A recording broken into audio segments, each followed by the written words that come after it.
Bismillahirrahmanirrahim. Assalamualaikum warahmatullahi wabarakatuh. Waalaikumsalam warahmatullahi wabarakatuh.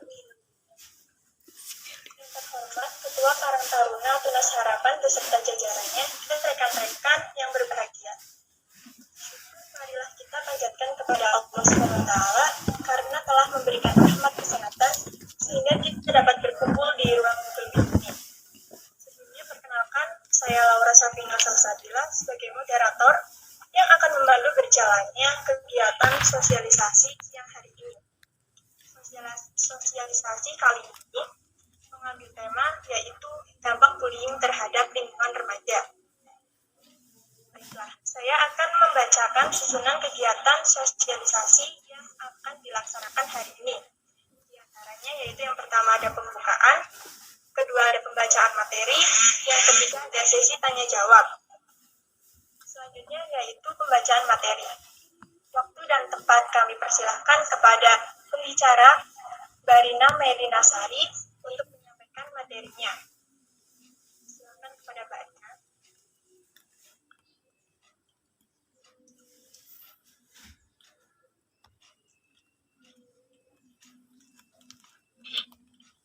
Assalamualaikum warahmatullahi wabarakatuh. Waalaikumsalam warahmatullahi wabarakatuh.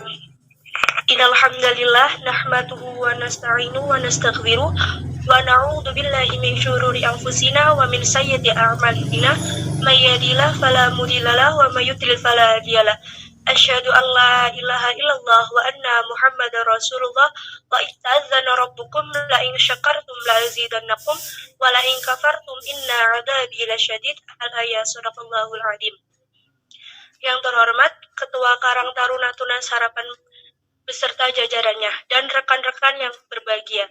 Puji syukur kehadirat Allah Subhanahu wa Ta'ala yang telah memberikan kenikmatan iman, Islam, kesehatan jasmani dan rohani sehingga kita dapat berkumpul di ruang Google Meet ini.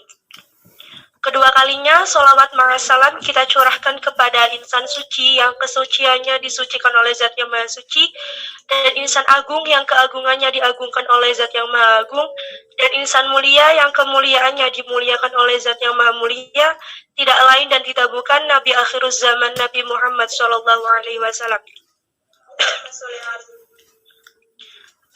Perkenalkan, nama saya Rina Melina Sari.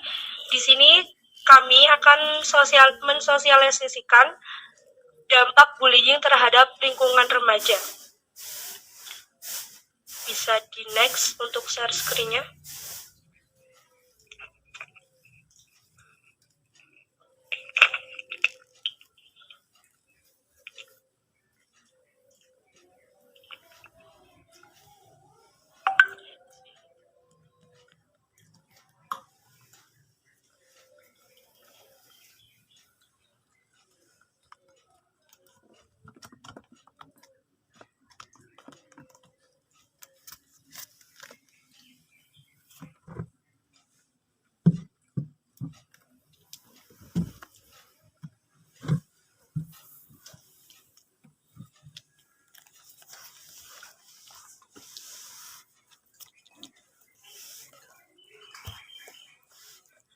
Nah, teman-teman di sini pasti tahu kan bullying itu apa? Tidak. Nah, pasti bullying itu kayak lebih ke mengolok-olok atau enggak tuh kayak seperti mengejek. Nah, itu kan sudah banyak sekali di Indonesia, apalagi di kalangan remaja sekarang. Nah, di sini kelompok kami akan menjelaskan tentang dampak jika orang dibully, dan teman-teman jika melihat teman-teman yang dibully itu jangan hanya diam ya, kita juga harus bertindak. Ya, selanjutnya next.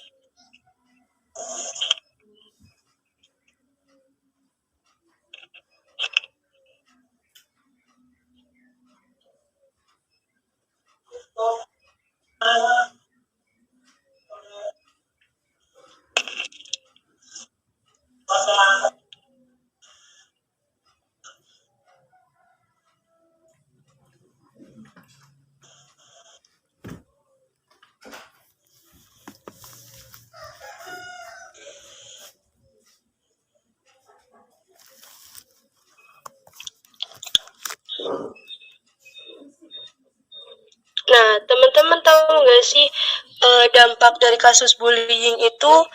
Yang pertama ada gangguan mental. Mental tuh mulai dari sensitif, rasa marah yang meluap-luap, depresi, rendah diri, cemas, dan kualitas tidur pun menurun. Maksudnya di sini itu jika teman kita yang dibully itu kan mesti kayak mereka tuh kena gangguan mental. Pasti mereka tuh mempunyai kepikiran yang rasa tinggi.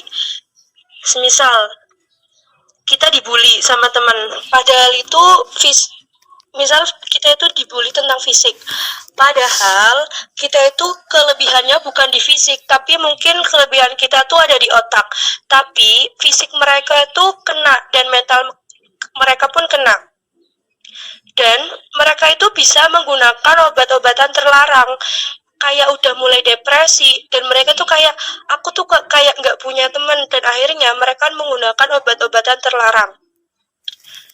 Nah, untuk pelajar nih, biasanya tuh kayak kalangan mahasiswa, terus kayak SMA, SMP, biasanya tuh SMP itu kan awal-awalnya remaja, dan mereka tuh kayak lebih tinggi untuk membuli. Nah, mereka tuh yang dibully tuh merasa kayak nggak semangat untuk ke sekolah. Dan prestasi belajar pun menurun. Biasanya orang yang dibully itu kayak malas untuk belajar, karena mereka tuh udah sering dibully, terus mereka tuh kayak nggak punya semangat lagi untuk belajar, dan akhirnya prestasi belajar mereka pun menurun. Nah, teman-teman, pastikan kita tuh sering lihat orang yang dibully. Nah, kalau kita lihat orang yang dibully itu jangan hanya diam aja, tapi kita harus bertindak. Nah, tindakannya yaitu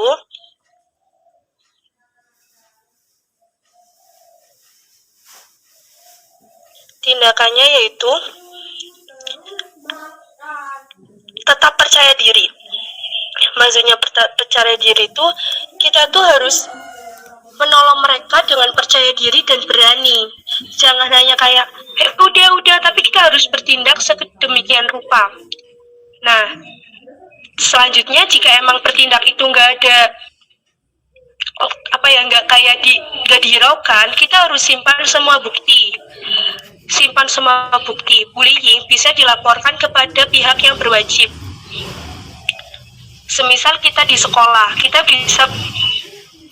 bisa laporkan kepada guru BK atau wali kelas, dan jika memang sudah sudah keterlaluan, bisa dilaporkan kepada kepala sekolah dan akan mungkin dinamakan skor, seperti itu. Jangan pernah takut untuk melaporkan meskipun kalian diancam oleh pelaku. Nah, teman-teman, jika teman kita itu ada yang dibully, kita jangan pernah takut untuk melaporkan. Karena kalau kita takut, malah yang ada itu bullying itu maka semakin menjadi-jadi.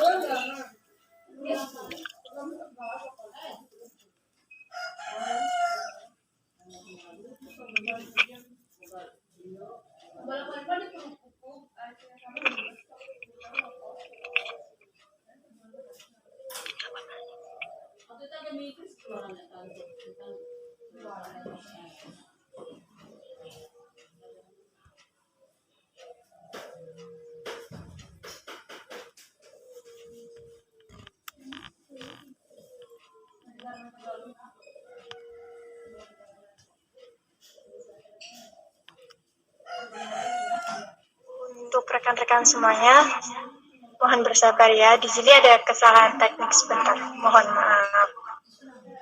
Siap. Nah, selanjutnya bentuk bullying yang ada di sekolah. Yang pertama ada bullying verbal. Bullying verbal jenis ini biasanya terlontar melalui kata-kata yang tidak menyenangkan. Nah, ini tuh sering banget nih sama kejadian yang ada di sekitar. Nah, selanjutnya yaitu bullying fisik. Bullying fisik merupakan bentuk kekerasan yang terjadi dengan menyakiti fisik seseorang. Contohnya kayak muka kamu tuh jerawatan, badan kamu tuh gendutan, ini. Padahal kalau kita ngebully itu barangkali mereka itu lebih mempunyai kelebihan, tidak hanya di fisik, misal kayak kecerdasan, terus kayak dia itu mempunyai kepercayaan diri yang tinggi, seperti itu. Selanjutnya itu bullying relasional. Bullying relasional terjadi karena muncul kelompok-kelompok tertentu yang berseberangan dengan kelompok atau individu lain. Biasanya tuh kayak in the gang gitu loh teman-teman. Nah ini tuh juga berbahaya banget karena misal membulinya itu yang dibully itu satu orang, tetapi yang ngebully itu kayak geng atau kelompok-kelompok. Biasanya kan kalau di sekolah tuh kan kayak ada geng-geng seperti itu.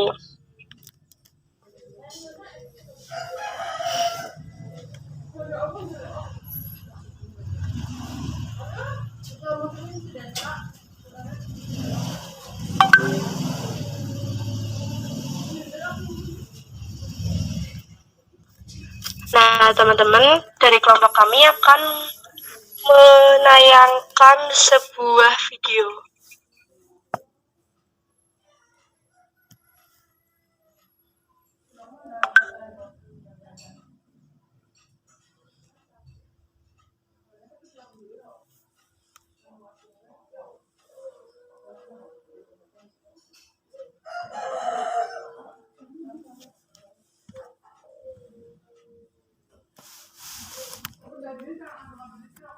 Silakan kepada Mbak Nabila untuk share screen videonya.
Nah, teman-teman bisa disimak ya videonya.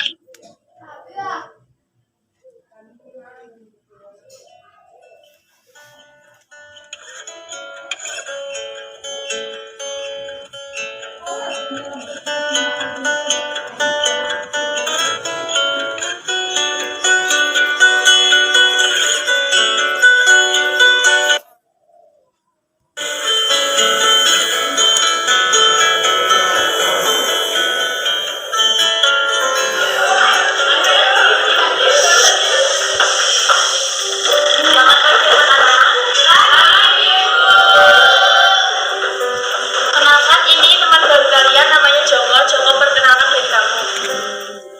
Perkenalkan, nama saya Joko, biasa dipanggil Joko. Saya pindah dari Kebumen.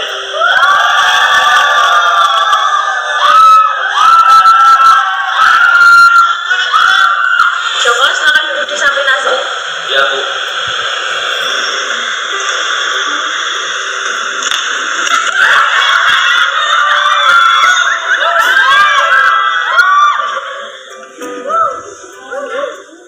Sekarang saya kasih satu pertanyaan yang bisa nanti tunjuk tangan ya.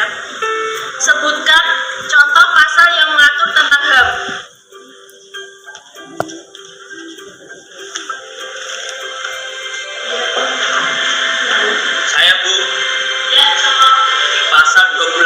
sampai 28C Undang-Undang Dasar 1945.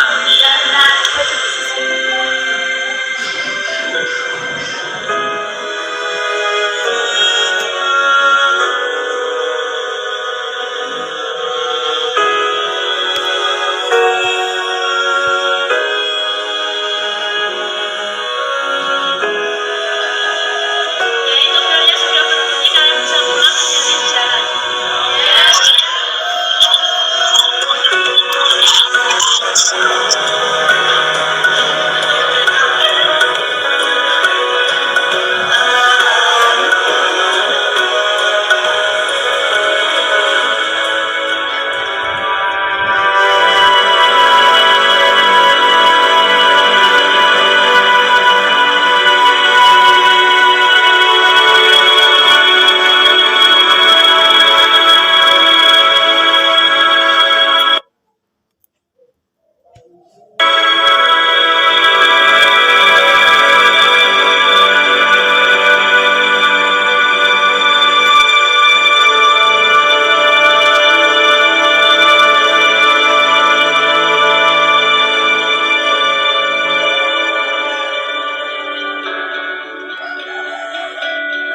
Selamat pagi anak-anak.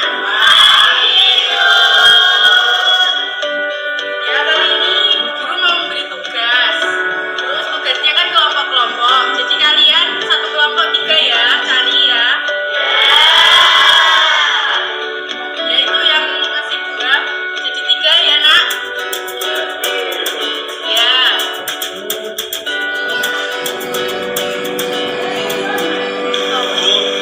Saya nggak dapat kelompok. Oh iya, ada murid baru. Ya udah, masuk ke salah satu kelompok. Siapa yang mau? Jadi satu kelompok 4 orang.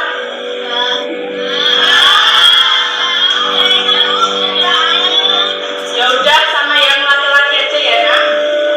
Ya, Ya nggak bisa lah ya. Yang laki-laki siapa apa kan nak? Ya nggak apa-apa. Masuk sana ya nak.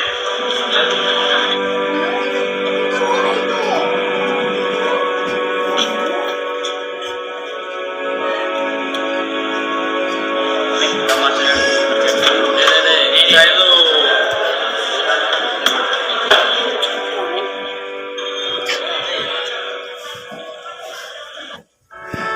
Itu kenapa sih?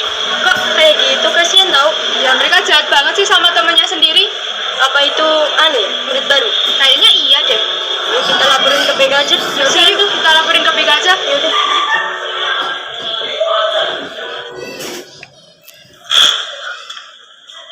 Saya dapat laporan, katanya kelas ini ada yang dibully.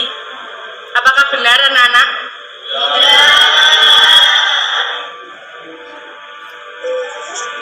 Apa kamu benar juga? Kamu dibully tidak nak? Ya, Bu. Ya. Beneran?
sudah melihat kan dari film pendek tadi tentang bully. Nah, jadi ceritanya itu di situ ada murid baru, lalu kayak sudah menjadi adat di kelas tersebut, itu kalau ada murid baru itu dibully teman-teman. Dan akhirnya ada teman sebelah yang melihat kejadian tersebut.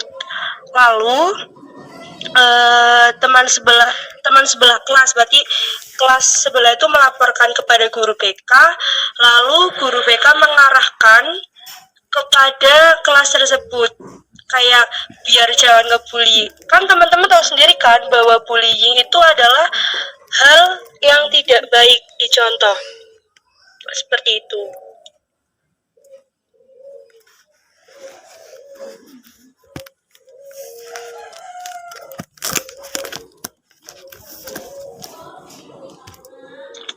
Nah, seperti yang tadi kami sudah jelaskan, jika kalian melihat bullying, kalian itu jangan diam. Nah, dalam video tadi kan ada yang dibully, lalu temannya tuh ada yang melaporkan. Nah, seperti itu teman-teman. Kalau misal bullyingnya di daerah kita nih, misal kayak di rumah, lingkungan rumah, kita bisa loh laporin ke RT, RW, ataupun ke pihak berwajib seperti kepala desa, seperti itu.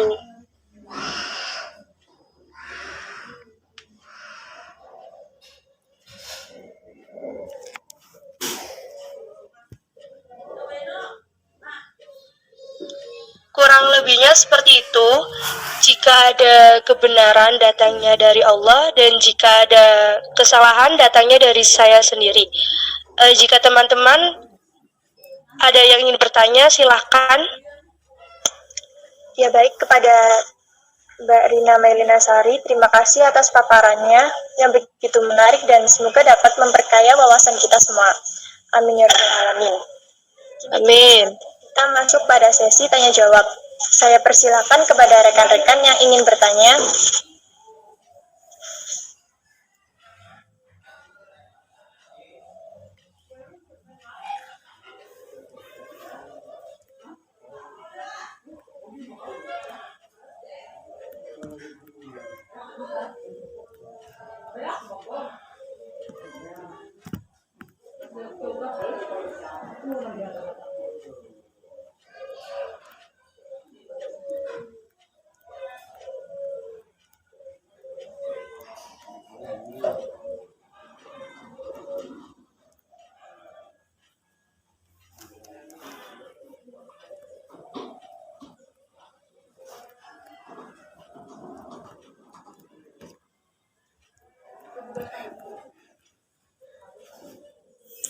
Assalamualaikum, izin bertanya.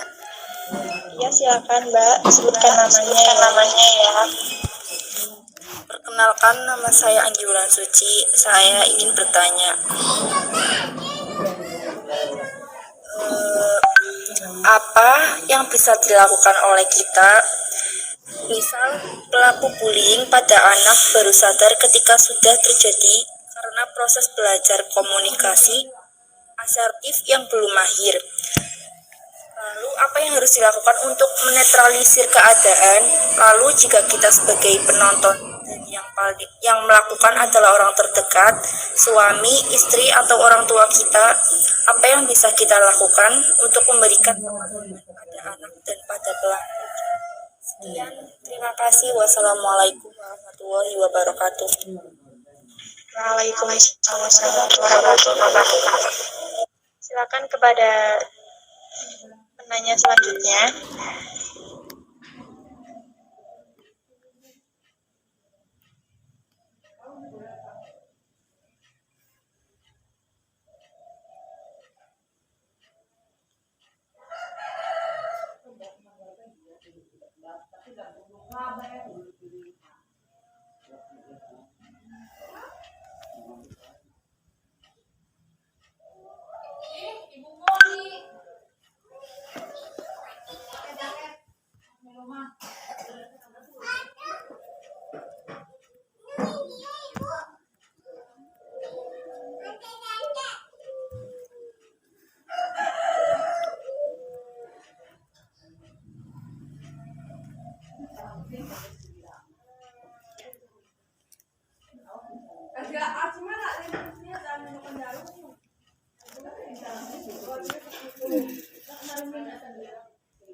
Izin bertanya.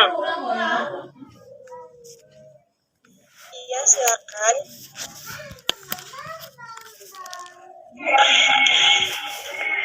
Bentar. Jadi kan saya punya teman. Nah, teman saya itu sedang bawa buku. Terus ada teman lain yang sengaja menjatuhkan buku-buku itu. Tapi teman yang menjatuhkan buku-buku itu pura-pura nggak tahu. Terus ada anak lain juga di belakang ngedorong dia pas dia menoleh mau ngambil buku. Ada lagi dia juga nyebarin kayak ngancem gitu sih di medsos temen aku. Nah, bagaimana sikap kalian ngadepin masalah itu? Terus tanggapannya kalian itu gimana? Yaitu Ya baik, terima kasih untuk Mbak Nafisatul.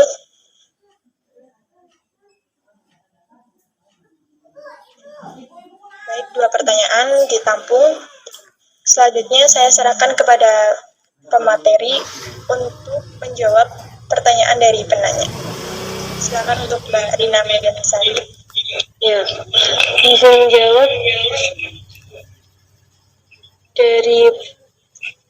bisa menjawab dari pertanyaan Mbak Anggi Wulan Suci. Semisal ada orang tua yang memarahi anaknya lalu tidak sadar, begitu Mbak Anggi pertanyaannya?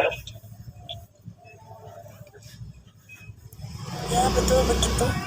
Nah, kita sebagai orang tua atau calon orang tua itu memberikan pengertian pada anak karena sikap yang kurang tepat dari orang tua, cara komunikasi tergantung dari usia anak. Nah, semisal usia anak itu masih kecil, masa ya sih kita membentak-bentak? Karena otak anak seketika kecil itu akan terekam seketika mereka sudah dewasa. Bisa jadi seketika anak sudah dewasa, mereka akan melakukan hal yang sama apa yang sudah dilakukan orang tuanya di masa kecil. Nah, untuk anak-anak yang usia prasekolah, cara berpikirnya masih konkret. Namun semakin besar, cara berpikir anak sudah lebih abstrak. Diperlukan teknik komunikasi yang sesuai dengan usia tentunya. Misalnya, kalau kita itu lagi marah banget nih sama anak yang usianya itu kayak umur 5 tahun. Itu kan anak itu belum mempunyai nalar. Nah, contohnya seperti ini. Adik tahu nggak? Mama tuh sayang banget sama adik. Habisnya tuh adik itu lucu banget seperti itu. Jadi tuh jangan kayak misal lebih, kalau anak misal salah dalam hal misal malah kayak itu harganya mahal ini jangan seperti itu. Tapi kita tuh lebih kayak ini tuh mama tuh belinya pakai uang deh. Kalau misal barangnya ada di seperti ini kan gimana? Seperti itu. Jadi kita tuh lebih aktif berkomunikasi kepada anak agar anak itu lebih tahu seperti itu. Beda lagi kalau anak yang sudah dewasa. Akan tetapi dalam konteks ini, kalau misalnya anaknya sudah dewasa, ya kita jangan malah marah-marah juga. Kadang anak yang sudah dewasa kita marah-marahi, malah itu lebih membahayakan teman-teman. Karena kalau misal seperti kasus-kasus yang sekarang, kayak misal ribut dengan ibunya, anak zaman sekarang itu malah membunuh ibunya. Iya nggak sih, lihat nggak di berita-berita sekarang? Lihat. Nah, kita sebagai remaja kalau misal sedang dimarahi atau misal kita sedang, biasanya kan kayak ribut nih sama orang tua, kita tuh lebih mendengarkan aja. Karena orang tua itu ya sejatinya seperti itu. gitu teman-teman. Untuk pertanyaan yang kedua dari Mbak Nafisa ya, Mbak Nafisa. Nah, izin menjawab dari pertanyaan Mbak Nafisa. Oh ya, Mbak Anggi Wulan, bagaimana jawabannya? Ya, terima kasih bisa diterima. Ya, sama-sama.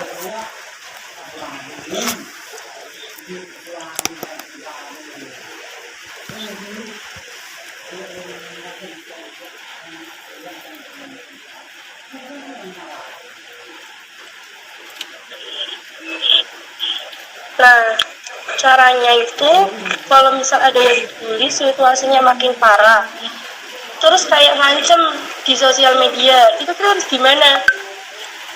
Nah, yang pertama itu kita jangan pasrah. Kalau misal ada yang membuli tanpa pertengkaran, kita tuh jangan pasrah, kita harus melawan gitu. Tetaplah tenang. Kayak sebuah Alkitab mengatakan, orang bodoh marah secara terang-terangan, tetapi orang bijaksana bersabar dan menahan kemarahannya. Kalau kamu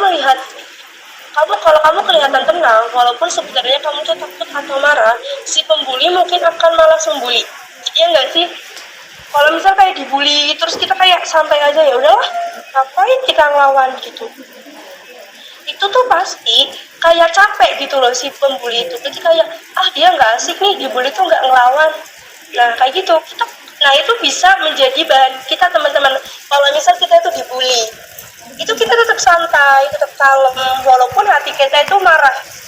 Seperti Rasulullah seketika dibully pada zaman jahiliyah itu, Rasulullah tetap tenang, tetap sabar, walaupun padahal seketika itu Rasulullah itu akan berdakwah.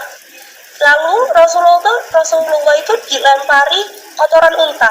Kalau kita ibarat kata gini, kita udah siap nih, udah mau jalan-jalan nih sama doi, kita udah siap, udah pakaian rapi, tapi kita tuh dilemparin kotoran, pasti kan kita marah, ya enggak sih? Ya enggak, pastilah kalau ban kita bocor aja pasti kita kayak kesel banget gitu, apalagi kita tuh dilemparin kotoran yang bener-bener itu najis gitu. Nah, tapi Rasulullah itu tetap tenang, tetap kalem. Nah, kita sebagai umatnya tuh bisa menerapkan hal seperti itu, seperti Rasulullah, teman-teman. Nah, jangan membalas. Intinya kalau ada orang yang seperti itu, jangan membalas. Karena orang yang membuli, kalau kita diem, kita nggak membalas, pasti itu akan capek sendiri. Seperti aku pernah membaca suatu buku kayak gini kata-katanya teman-teman. Cerdiklah orang yang melihat malapetaka kemudian menyembuhkan diri. Kayak maksudnya itu, kita itu sebenarnya marah banget kalau dibully. Ya siapa sih yang nggak marah ya kalau dibully, kalau diolok-olok lah. Tapi kita itu pandai untuk menyembunyikannya seperti itu. Sebisa mungkin hindari orang-orang yang mungkin membuli kamu atau keadaan yang bisa membuat kamu dibully. Nah, kalau kita udah tahu nih, ternyata si A itu tukang bully, walaupun aku belum pernah dibully, kita sebisa mungkin menghindari. Kan Rasulullah sudah pernah bilang kepada kita, jangan pernah mendekati seseorang yang banyak bicara. Artinya apa? Ya yang membuli seperti itu. Nah, selanjutnya itu hindari bahaya. Nah, ada kata-kata bagus nih teman-teman.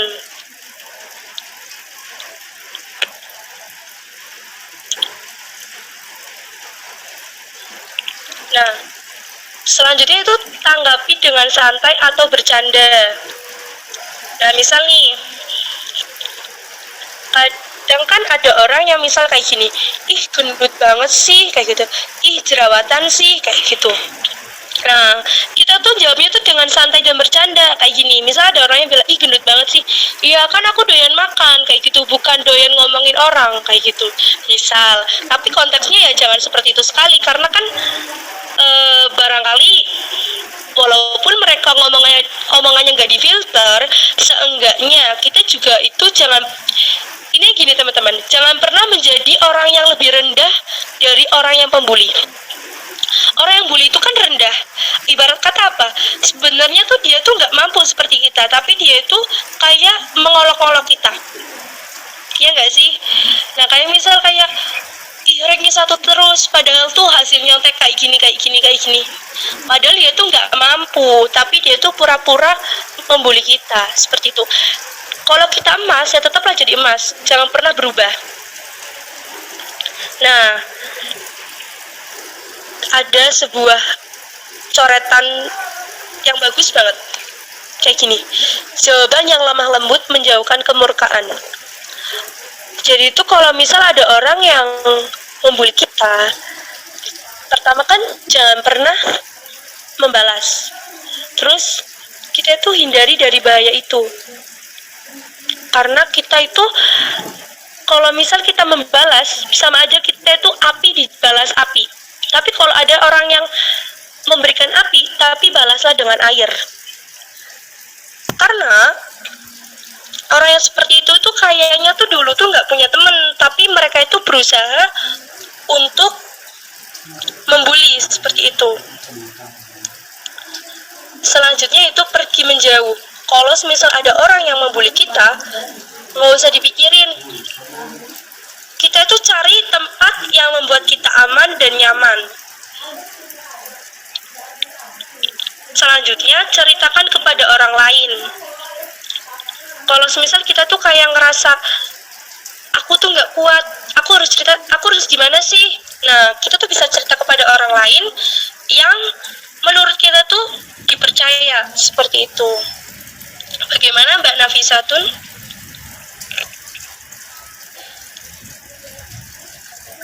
Apakah jawabannya dapat dipahami?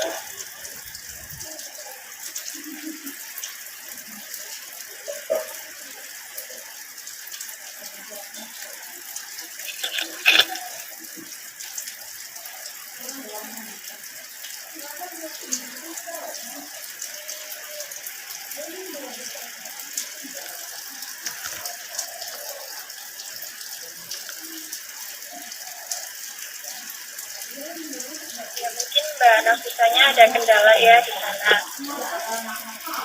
Terima kasih untuk Mbak Rina Mailinasari jawabannya yang semoga kita bisa dapat memahami jawaban tersebut.